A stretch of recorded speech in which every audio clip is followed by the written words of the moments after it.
एक बार की बात है, एक छोटे से शहर में गौरव नाम का एक युवक रहता था। वह बहुत ही आलसी था और अपने जरूरी कामों को हमेशा टालता रहता था, जिसके कारण वो अपनी पढ़ाई में अच्छा स्कोर नहीं कर पा रहा था। उसके परिवार वाले उससे हमेशा कहते थे, बेटा, समय का मूल्य समझो। जो समय अभी तुम बर्बाद कर रहे हो वह कभी वापस नहीं आएगा। लेकिन वह हमेशा उनकी बातों को नजरअंदाज कर देता था। वह सोचता, अभी तो बहुत समय है, बाद में कर लूंगा। वह पढ़ाई करने के लिए शहर गया, लेकिन उसकी आदतें नहीं बदली। वह अपना पूरा दिन दोस्तों के साथ मस्ती करता और रील्स स्क्रॉल करता रहता। गौरव के शहर में एक बुजुर्ग आदमी रहता था, जो बहुत ही बुद्धिमान और ईमानदार था। एक दिन गौरव ने तय किया कि वह उस बुजुर्ग आदमी से मिलेगा, ताकि वह कुछ सीख सके।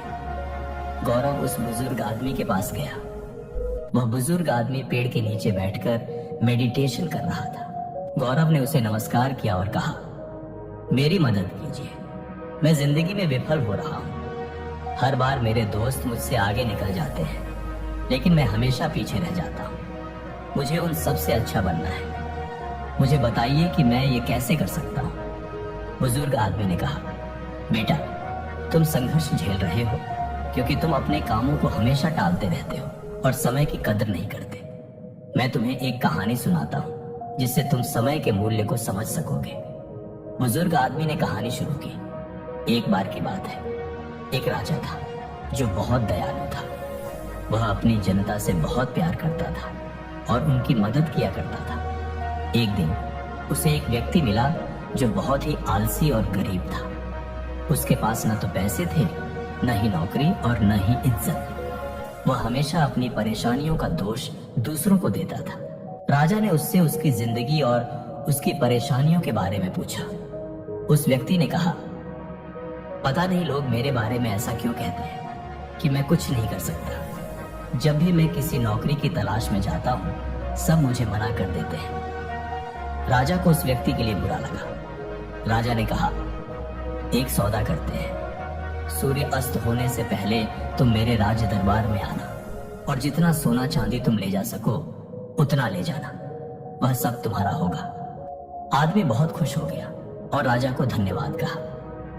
वह अपने घर की ओर दौड़ा और उसने अपनी पत्नी को सब कुछ बताया। उस व्यक्ति की पत्नी भी बहुत खुश हुई और कहा, जाओ और जल्दी से सोना चांदी ले आओ। उस व्यक्ति ने कहा, मैं अभी नहीं जा सकता, मैं भूखा हूं, पहले मुझे खाना दो। जल्दी से उसकी पत्नी ने खाना बनाकर उसे दिया। उस व्यक्ति ने खाना धीरे धीरे खाया। उसने सोचा, उसके पास तो बहुत समय है। खाना खाने के बाद खजाना लेने जाऊंगा।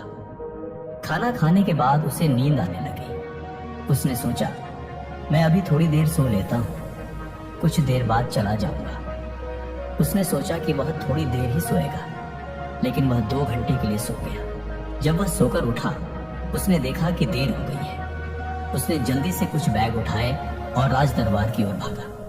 रास्ते में धूप तेज थी, उसे गर्मी लगने लगी। उसने सोचा, थोड़ी देर पेड़ के नीचे आराम कर लेता हूँ, फिर आगे बढ़ूंगा। उस समय पेड़ के नीचे हवा चल रही थी, जिससे उसे फिर नींद आ गई। इस बार वह 4 घंटे के लिए सो गया। जब वह सोकर उठा, उसने देखा कि शाम होने वाली है और सूरज डूबने वाला है। वह जल्दी से बैग उठाकर राज दरबार की ओर भागा। लेकिन जब वह राज दरबार पहुंचा तो सूरज डूब चुका था और दरवाजे बंद हो चुके थे। वह व्यक्ति बहुत दुखी हो गया। उसने अमीर बनने का एक अच्छा मौका गंवा दिया, क्योंकि उसने समय के मूल्य को नहीं समझा। उस बुजुर्ग आदमी ने कहानी को खत्म किया और गौरव की तरफ देखा। गौरव के पास कोई शब्द नहीं थे। उसे अपनी गलती का एहसास हुआ। गौरव ने उस बुजुर्ग व्यक्ति को धन्यवाद दिया और घर वापस लौट गया। उसे समझ आया कि समय बहुत कीमती है, उसे बर्बाद नहीं करना चाहिए। उसी दिन से गौरव ने अपने लक्ष्यों पर काम करना शुरू किया। उसने अपनी काम टालने वाली आदत को छोड़ दिया और वह बहुत प्रोडक्टिव बन गया। कुछ ही दिनों बाद वह अपने सभी दोस्तों से आगे निकल गया और कॉलेज का सबसे होनहार बच्चा बना। इस कहानी से हमें यह सीख मिलती है कि समय सबसे मूल्यवान संपत्ति है। अगर हम इसे बेकार की चीजों में बर्बाद करेंगे तो हमारे पास पछताने के अलावा कुछ नहीं बचेगा। हर अवसर का सही समय पर लाभ उठाना चाहिए, क्योंकि खोया हुआ समय कभी वापस नहीं आता। इसलिए आज से ही अपने समय का सदुपयोग करें और अपने लक्ष्यों पर केंद्रित रहें। दोस्तों, अगर आपको यह कहानी पसंद आई हो तो कृपया इसे लाइक करें और अपने दोस्तों के साथ शेयर करें। अगर आप ऐसी ही और प्रेरक कहानियों को सुनना चाहते हैं तो हमारे चैनल को सब्सक्राइब करें और बेल आइकन दबाना ना भूलें, ताकि हमारी नई कहानियां आप तक सबसे पहले पहुंच सकें।